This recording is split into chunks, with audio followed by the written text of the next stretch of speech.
We can start. Just wait till he sits and then. Did you get that thing to routine?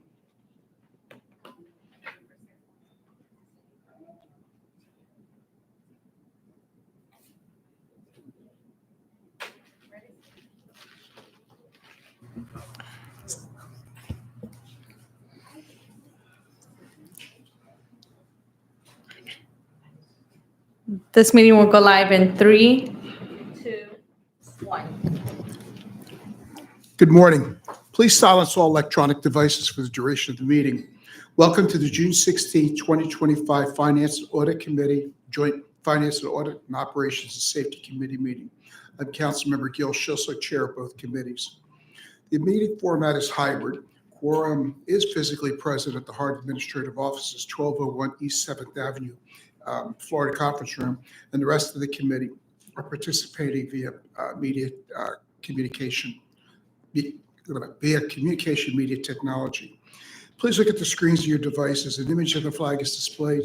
Please join me in the Pledge of Allegiance. I pledge allegiance to the flag of the United States of America and to the republic for which it stands, one nation, under God, indivisible, liberty and justice for all. Thank you.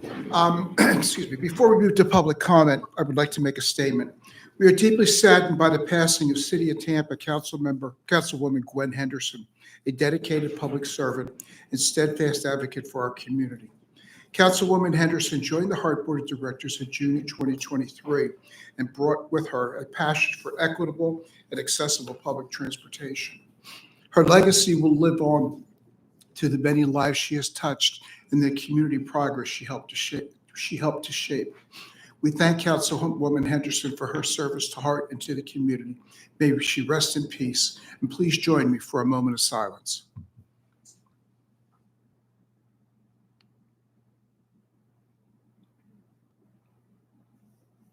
Thank you. Next item on the agenda is the public comment. Do we have any public comment? We have no public comment. There's no one scheduled to speak. Is there anyone present for public comment this morning? Appearing to be none. We will move forward. Next is the approval of the board of minutes. In the packet of the minutes for the May 19th, 2025 Finance and Audit Committee meeting and the April 21st Operations and Safety Committee meeting. Is there a motion to approve both sets of minutes? So moved. We have a second. We have a motion and a second. Any discussion on the motion? All in favor, please indicate by saying aye. Aye. Opposed, nay. Motion passes. Thank you very much. Next on the agenda are committee action items for review by the committee for recommendations on approval to the full board of directors. First is item 4A, to recommend to the board of directors to authorize the CEO to award a contract to MCCI LLC for electronics record management software in the amount of $230,341 with a 3-year annual warranty and support agreement in the amount of $110,522 for a total not to exceed amount of $340,863. Mr. Drainville, you're recognized to provide an overview of this item. Thank you, Chair, and good morning, committee members, staff. So currently, HART does not have a software for electronic records management, and this project will eliminate the need for hard document filing, manual data entry, and automatic and entire records management and records control process. Implementation of this electronics management system will allow HART to review all existing processes and eliminate multiple contracts and licenses with third-party vendors, expenses associated with off-site storage, records dispositions, and reduce soft costs for extensive records management and ineffective filing by the staff. MCCI LLC will provide software and professional services to perform record digitalization and build a document storage and retrieval system. The system will allow HART to better maintain document life cycles from creation through archiving to destruction. Funding for the system implementation is allocated in the FL 2024-070 FY 2024 Section 5307 Program of Projects. Future years' fundings for the warranty and support is contingent on the annual appropriations for this expenditure. Now, take any questions. Thank you, Mr. Dranfield. Do committee members have any comments or questions for staff? You're recognized. Thank you. You state that there's no existing solution in place, and this will replace a number of contracts that help solve this problem. Is there and maybe you don't have this answer, but it just came to my mind. This is $340 for the term. To what extent will we recapture that by canceling? And I these other believe contracts? staff's going through that now, but I believe it's double the amount we'll be saving from over the 340. So. I also noticed that it had in it a number of professional services hours to help onboard the system and train staff, and that it has the ability to have HART and its team build applications that are specific to their case. Does that professional services obligation continue through this 3-year term, or is it just an onboarding? So I would ask Mrs. Ickafu so she could have an explain on that. Yeah, it's through the onboarding, but then we also have the warranty and service agreement for a 3-year period. Very good. Thank you. Very good. Any other questions or comments for staff? Appearing to be none, is there a motion to recommend that the HART Board of Directors approve item 4A and advance it to the full Board of Directors for the next regular board meeting? So moved. Gary Hartfield, so moved. Okay, do we have a second? Second. Second, John King. Okay, is there any discussion on the motion? Appearing to be none. All in favor all in favor say aye. Aye. Opposed, nay. Motion passes. Thank you very much. Item 4B, to recommend to the HART Board recommend to the Board of Directors to authorize the CEO to exercise option years of the contract with Bridgestone Americas Tire Operations LLC for tire leasing. There is no change to the total not to exceed $3,096,355. Mr. Drainville, you're recognized to provide an overview of this item. Thank you, Chair. So on September 26, 2022, the HART Board approved a contract with Bridgestone Americas Tire Operation, LLC, the tire leasing. The contract term is a 3-year base and has 2-year, 1-year options. The board authorization did not include the provision for the approval of the option years. This action item is to request approval to exercise 2 1-year options. The contract not to exceed amount of $3,096,355 remains the same, unchanged. Funding for the first option year will be allocated in the operating portion of the Section 5307 Program of Projects budget. Funding for future years is contingent on the annual appropriation for this expenditure. Now, we'll take any questions. Thank you, Mr. Drainfield. Do committee members have any comments or questions for staff? I do have one.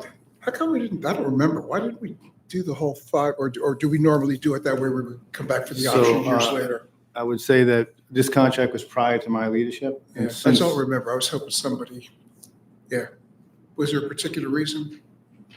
There was not, and hopefully this is the last one. You know, we've come across several that Yes. we didn't specifically get board approval for the option years, and I hope this is the last one we come across. Okay, good. Thank you. It just didn't make it doesn't seem efficient. Okay, cool. Thank you. All right. Is there a motion to recommend to the HART Board of Directors approve item 4B and advance to the full board? We have a second. We have a motion, a second. Any discussion on the motion? Appear to be none. All in favor, please indicate by saying aye. Aye. Any opposed? Motion passes. Thank you very much. Okay. What do we got? What's next?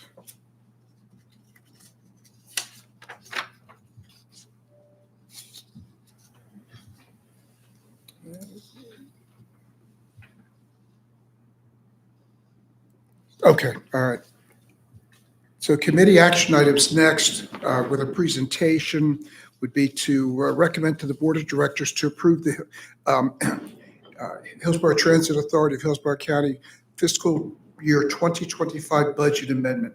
Mr. Drainville, you're recognized to introduce the presentation. Thank you, Chair.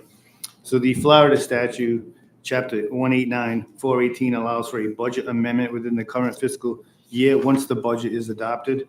In compliance with the federal statute, Florida statute, the Hillsborough Transit Authority has incorporated this requirement in the HART budget process policy. Section 920.30, paragraph 2A of the HART policy manual states that all budget amendments that increase the annual appropriations require the approval of the HART board and authorized by resolution following a duly advertised public hearing. This resolution is necessary to increase the appropriations of the operating funds. Ms. Melanie Williams, Director of Budgets and Grants, will provide details for this amendment. Ms. Williams, you're recognized. Good morning. Good morning.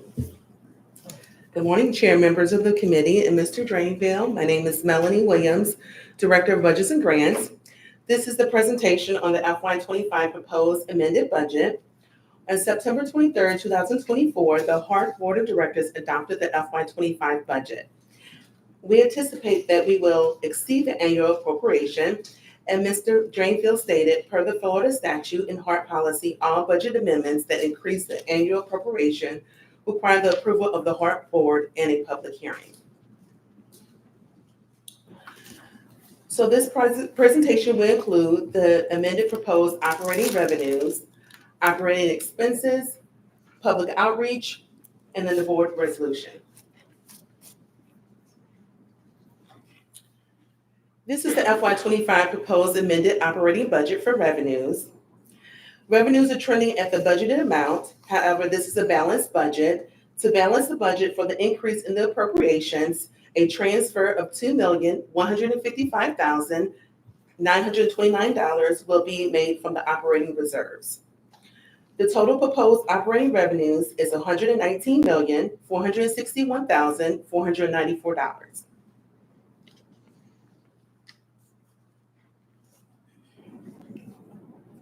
This is the FY25 proposed amended operating budget for expenses. Again, this is a balanced budget. The proposed expenses are $119,461,494. Salaries and wages are projected to increase by a net amount of $635,736, and this is due to the impact of emergency and overtime pay. The fringe benefits is projected an increase of a net amount of $2,223,944, and this is due to the impact of employment taxes and pension expenses. Then we have the operation contract services expected to increase by a net amount of $1,307,449, and this is due to the paratransit services. All other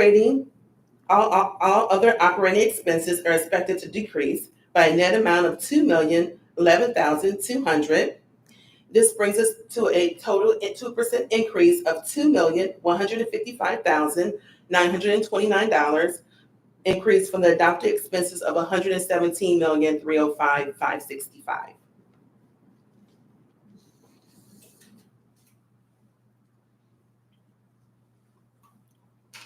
As mentioned earlier, HART is required to hold a public hearing before the board approves the FY25 budget amendment. These are the various methods of advertising and communication to the public. We have the HART website, the facility meeting posting, and the 3 local newspapers. The public hearing is scheduled to be held on Wednesday, July 9, 2025 at 11:30 a.m. and 5:30 p.m.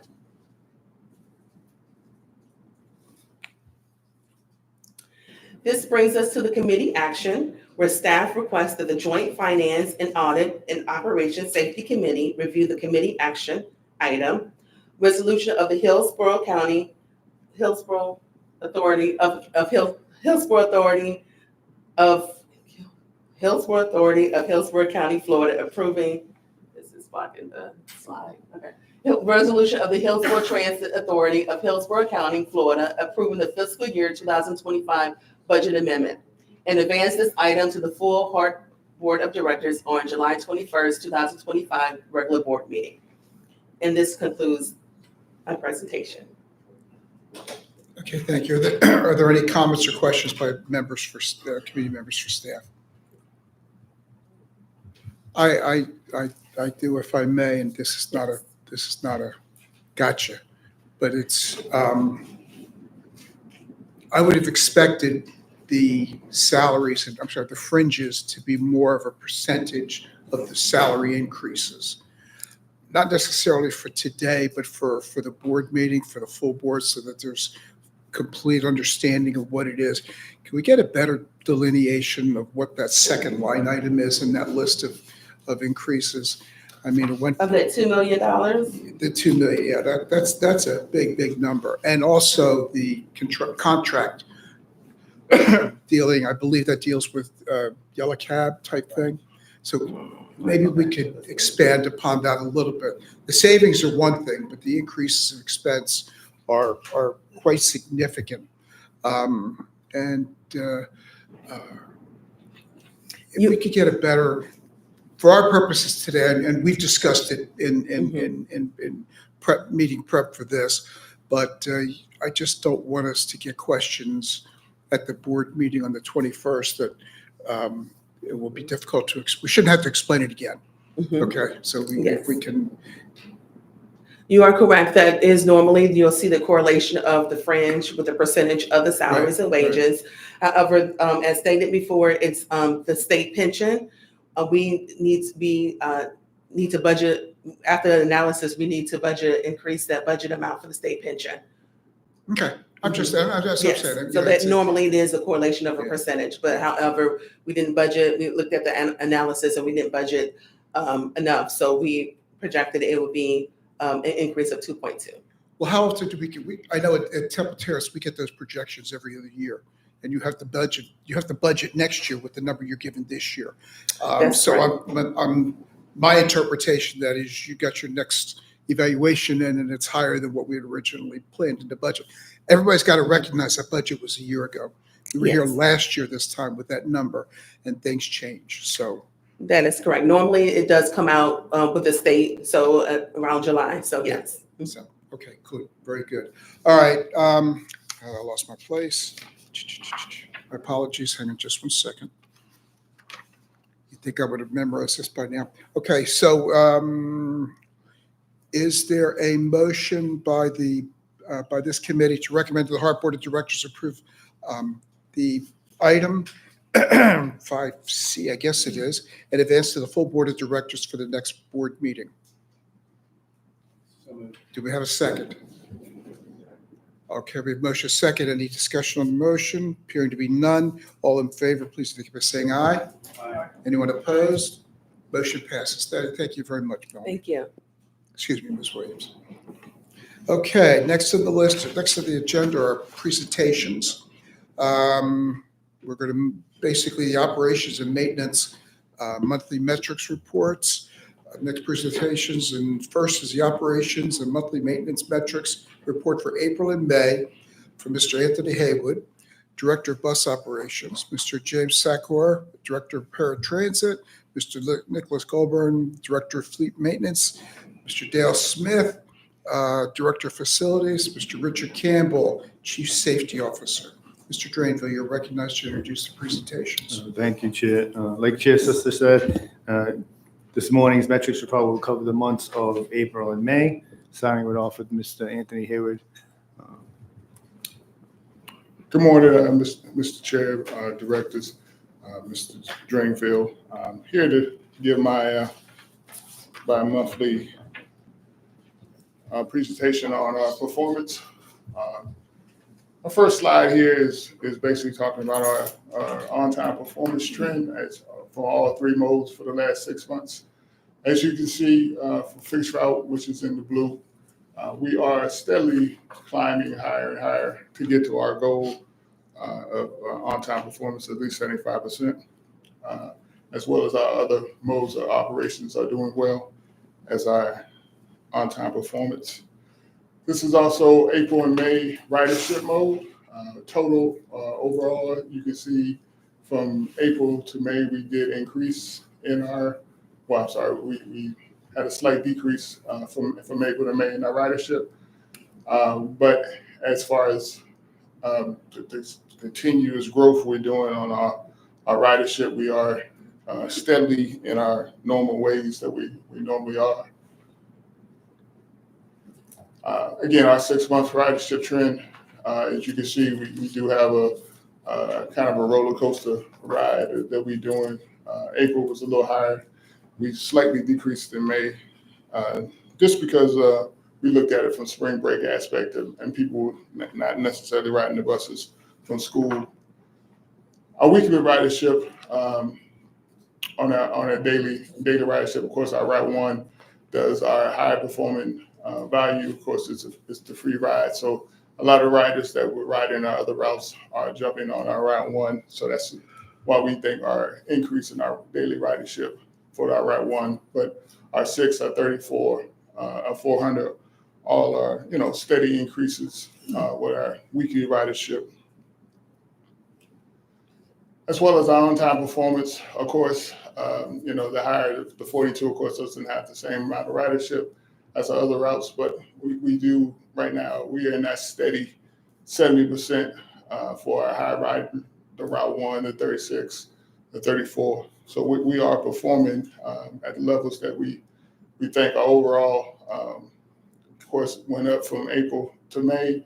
And again, we're steadily improving from our doing things to improve our on-time performance. Of course, our top 5 riders performance, again, of course, the Route 1, a 6, the 34, versus our on-time performance. Again, we have these heavy riderships. We tend to, the 34 has a lot of traffic that we deal with in that particular corridor. So we kind of struggle with that, but we are looking at some things to try to help us improve with that 34 so we can match our ridership with our on-time performance. As well as our fixed route, we are completing majority or almost all of our trips. We had 99.47% in April, and we was 99.80% in May. So we are definitely trying to complete all our trips under the circumstances that we may have.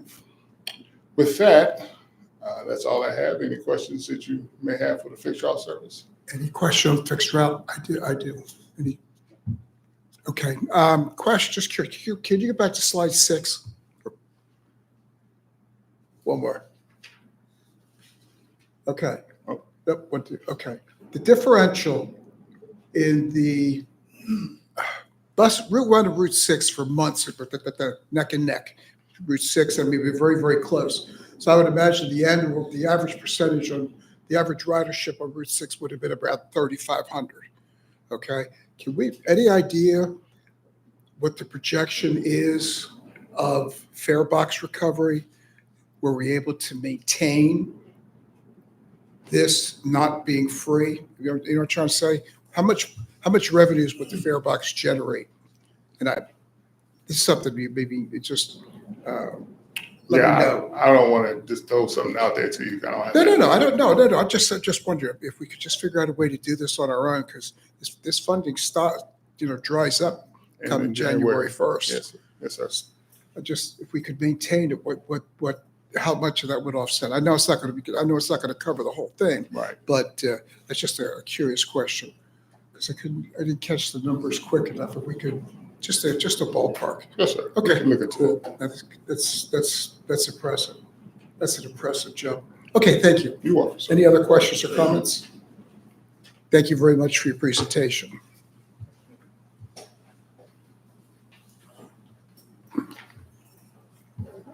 Good morning, Chair. Good morning. Committee members. I'm James Secor, Director of Paratransit for HART. All right, we'll begin with the paratransit total volume. To clarify the terminology, trip counts represent the number of individual rides provided to HART Plus patrons, while ridership includes patrons, personal carrier attendants or PCAs, and companions. For Q2, HART Plus and Yellow Cab completed a combined total of 75,461 trips and transported 77,788 passengers. In April, we provided 27,778 trips combined and transported 29,231 passengers. In May, we provided 27,202 trips and transported 28,885 passengers. The slight decrease in May is attributed to the end of the school year. Historically, we see a reduction or decline in trip volume during school breaks. It's important to highlight that from January through May, trip volume increased by 14%, averaging nearly a 3% increase month over month. And this steady upward trend reinforces the need to scale our operations, particularly our operator complement, to meet the growing demand. This next slide shows our on-time performance, or OTP. That continues to be a key performance indicator, not just for operational excellence, but also for ADA compliance and customer satisfaction. In Q1 of FY25, we finished with an overall average OTP of 92.6%. Q2 of FY25, we finished with an overall average OTP of 93%. However, in April, our OTP dipped to 89.5% overall, primarily due to staffing shortages. On March 31st, we implemented a new operator schedule and began 9 operators short due to 4 retirements, 3 resignations related to medical reasons, and 2 terminations for performance issues. In May, we saw a rebound, ending the month with an overall OTP of 91.6%. This improvement is credited to the graduation of 9 new operators, or 9 new trainees who began active service in mid-May, effectively replacing the staff lost at the end of the second quarter. We continue to closely monitor performance across all time bands, early on time and late arrivals, to identify trends and improve scheduling and dispatch strategies. That concludes my presentation. If there's any questions. Very good. Thank you. Any comments or questions by committee from members of the staff? Heard to be done. Thank you for your presentation. Very good. Next presentation is an update on the Route 1 service. Oops. I asked my question too early. Huh?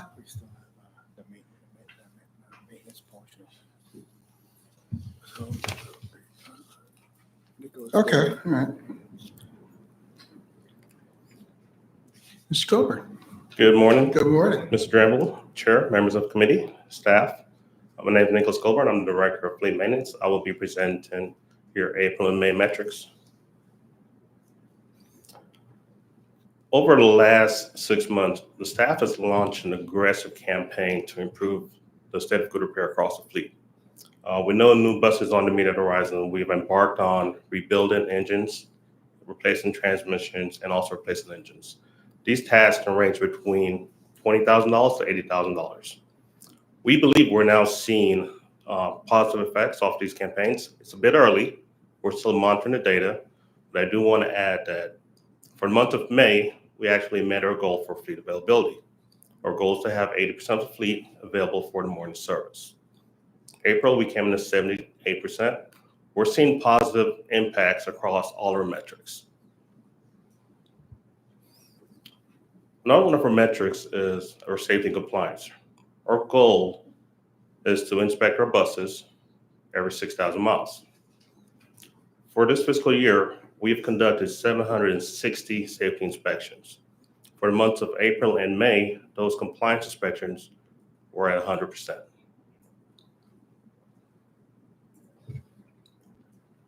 Fixed route system reliability.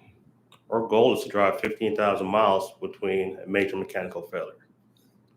In May, we saw 22,000 miles. April was 12,000 miles. This is a remarkably large improvement, which is one of the largest improvements we've seen in many years.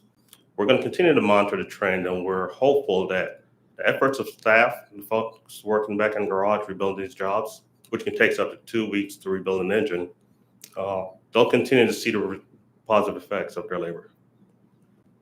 That concludes my report on fleet maintenance. Any questions? Any comments or questions? Thank you, sir. Appreciate it. Good job. Mr. Smith. Good morning. Good morning, Chair, committee members, Mr. Drainville, Dale Smith, Director of Facilities. I'll be presenting the April and May update for the Facilities Department. Route maintenance work orders.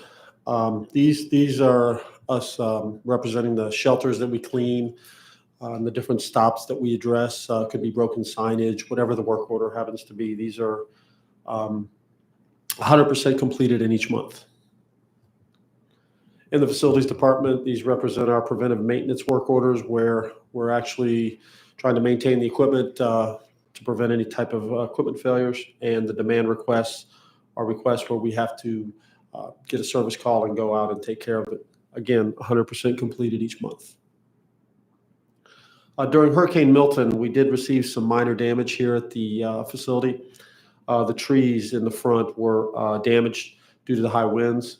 So we were able to replace them with 6 new Japanese blueberry trees. And these trees will now be able to develop and add a positive look to our entrance. With summer approaching up here on the 3rd floor, we had some window tint that was failing on the south side, very cloudy and allowing the heat to come in, and it was very difficult to keep the building cool. So we had the window tint replaced. It's got now a very clear view, and this allows the heat to not penetrate into the building, and we're able to keep it much cooler, saving on some energy and providing a little more comfortable area for the employees sitting near the windows. In April, we started a beautification project at the transit centers. This project included painting planter beds, adding mulch, painting exterior signage, and this project is increasing the curb appeal and allow the transit centers to be a little more inviting for our patrons. In May, we completed an annual spill drill. We do this annually. The spill drill included a classroom with 10 different scenarios, emergency scenarios that we talked through. And then we did an actual live scenario out on the bus lot. The scenario we chose this year was someone running into a CNG pipeline and how we would respond to that. We used an outside contractor to kind of grade and walk through the event with us, and we did very well. It's a very good drill. Some of the safety projects we completed in the month of May include the addition of safety bollards around light poles and fire hydrants to prevent any potential hazard. We also added large red reflective tape on top of all the bollards to increase nighttime visibility. The DACO gate is also now completed with 4 new lights at the east lot exit to increase visibility. That corner is really bright now. And the route maintenance, we installed a new shelter at Waters and Shell Avenue after a traffic accident damaged the shelter. And this new shelter will provide a covered area for patrons to wait on the bus. And we also added 2 benches for additional seating. And if there's no questions, I'll turn it over to Mr. Campbell. Do we have any questions? You guys are good with the window film. You can hang meat in this room sometimes. So Thank you. Mr. Campbell, good morning, sir.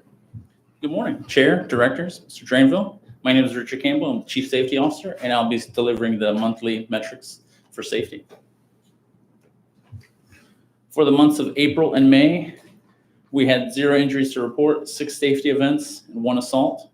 For May, 5 injury reported, 5 safety events, and 2 assaults. The graph for the fixed route injuries for the month of April, we didn't have anything to report, as previously stated in the slide. And for May, we had a 0.90, which is right under our 100,000 miles per revenue miles goal. Fixed route safety. In April, we had a slight uptick of 1.1.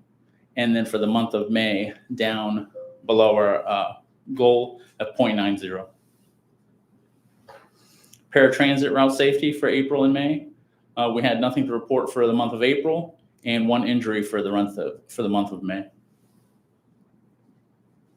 Streetcar safety report, 2 injuries in April and 1 injury in May. Preventable and non-preventable accidents for the months of May and April. We had 4 preventable incidental accidents, 4 preventable accidents, 21 non-preventable accidents, 2 are still in process. And for the month of May, 2 preventable incidentals, 2 preventable accidents, and 27 non-preventable accidents, and 2 in process for that month as well. Any questions? Yes, sir. Just an understanding question, since I'm new to some of the data. When you have, say, an assault, that assault results in a fatality or injury, is it double counted on your summary, or are those separate events? No, we count those separately. Mr. King? Yeah, thank you. The 27 incidents that you reported on the previous slide, well, do they stem from one particular activity in particular, or is it a variety of things? It's generally a variety of things. One of the things that we see the most in the non-preventables are usually rear end collisions. That's usually as, we're stopping at a stop or whatever the case may be, railroad crossing that we're required to stop. Generally, it's somebody not paying attention that rear ends us. Is this the case where we were rear-ended or the other way around? Yeah, and the non-preventable are generally the non-preventable are generally the other person is charged with the accident. So I don't need to look for them coming up in the litigation and claims No. committee? No, Thank you. no problem. Thank you. Any other questions? Thank you. All right, next presentation, Route 1 update, an update on the Route 1 service. Mr. Drainville, would you like to provide an overview? Thank you, Chair. So this next presentation will provide operational updates on the free and expanded Route 1 service. Ms. Heather Sobush, Director of Planning and Scheduling, is here to present. Good morning, Heather Sobush, Director of Planning and Scheduling. Yep, so as promised, back again, coming back every quarter to give you updates on the Route 1 fare-free service. Just a reminder, it is fare-free through January of 2026, and it has been fare-free since this past January. And we continue to see improvements in on-time performance, which is really good. And then also average weekday ridership continues to grow at over 5,200 average daily riders in May. It's settling off a little. It's not growing at the rate it was, but it does continue to grow. So we look forward to seeing what happens over the summer. And so next quarter, you'll see those months. And then we just closed another survey, our Q2 survey of Route 1 riders. So we don't have the results for that yet. These are the results from last quarter that I presented previously, but we will be analyzing those results this week. And next time we present to you, you'll see the Q2 results. The next step, again, is to do Q2 survey results and then to continue monitoring the service and reporting back to you all. Any questions? Back? Sure. The operator feedback. 11 responded, 8 reported higher passenger loads. Okay, all right. These went so fast I didn't get a chance to read it. Okay, cool, thank you. I just have one question. Go, please. All right, thank you. Do you recall offhand what the fare box collection for Route 1 was for last year? I do not know the percentage of farebox recovery for last year. Or Offhand, I can find it out though. I can look it I up. was just curious how it was how our ridership then was comparing with our ridership now in terms of the revenue that that the city of Tampa is contributing for this endeavor. Ridership is higher than was anticipated, but the calculation for the City of Tampa agreement was based on the prior year's ridership. Is part of that offset from other routes where riders are transferring over to Route 1 from, say, Route 6? We do believe there's probably some riders transferring. However, we also believe there's been increased Sunday ridership over last year, weekend ridership, that there is more discretionary trips occurring as well. There's probably a mixture. Okay, thank you. Thank you. Okay, thank you for the presentations, guys. Mr. Drainville, you're recognized to share updates on the procurement monitoring reports. All right, thank you, Chair. So we'll start off with sole source. There was no sole source procurements added to the sole source report since the last committee. Fiscal year to date, the sole source procurements totaled $879,911. Moving on to task orders, there were 2. The task order was issued to Flores Construction Company for the construction of a bus stop, shelter pads, and landing pads on Rome Avenue and Main Street. And the second task order was issued to AJ General Construction Services Incorporated for the construction of a bus stop and landing pads on 14th Avenue and 12th Avenue and 14th Avenue and 9th Street. Moving on to A&E Design Service Task Orders. The task order was issued to Kimberly Horn and Associates Incorporated to design a bus shop, shelter, and landing pads on Main Street and North Boulevard. For general consultant services, there were two. A task order was issued to Wendell Architecture, PC, to provide the construction and administration for the temporary unleaded fuel facility at 21st Avenue. And a task order was issued to WSP USA Incorporated to provide paratransit technical support services related to paratransit services, delivery policies, procedures, procurement, training, and technology. Notice of solicitations, there was none since the, no reports since the last meeting. And the last item I'd like to report on is a emergency procurement. So while moving data from the end-of-life equipment to new data stores, there was a catastrophic hard drive hardware failure in a 60 terabyte drive containing critical safety, security, and risk department data. The data loss consisted of safety and security video files, as well as HART's entire risks claims directory, consisting of all open and closed claims, as well as those files transferred to legal and litigation. To avoid the risk of sanctions or remedies for inadvertent loss of material evidence, and to recover the lost data consistent with the HART procurement manual, I authorized an emergency procurement to expedite the data recovery process. So for the funding source, since this was an unexpected failure, there was no budget funds allocated for this expense, and an emergency procurement would be necessary. The budget for claim settlements will be used to cover the cost for the data restoration. Staff feels we can remain within our budget by structuring the timing of claim settlements for the remainder of this year.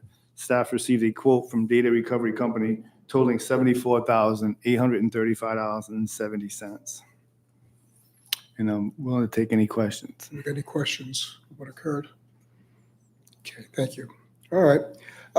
Included in the committee packet included in the committee meeting packet is the update for the heavy maintenance facility. If the committee has any questions on this report, staff is present to respond. Do we have any questions from anybody? Appearing to be none, that concludes regular business of this meeting. Is there any old business? Is there any new business? Hearing none, this meeting is adjourned. Thank you, staff, and thank you, everybody.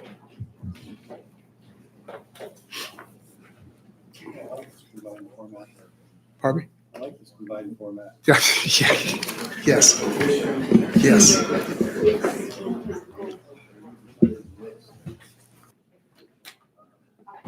I think that was right.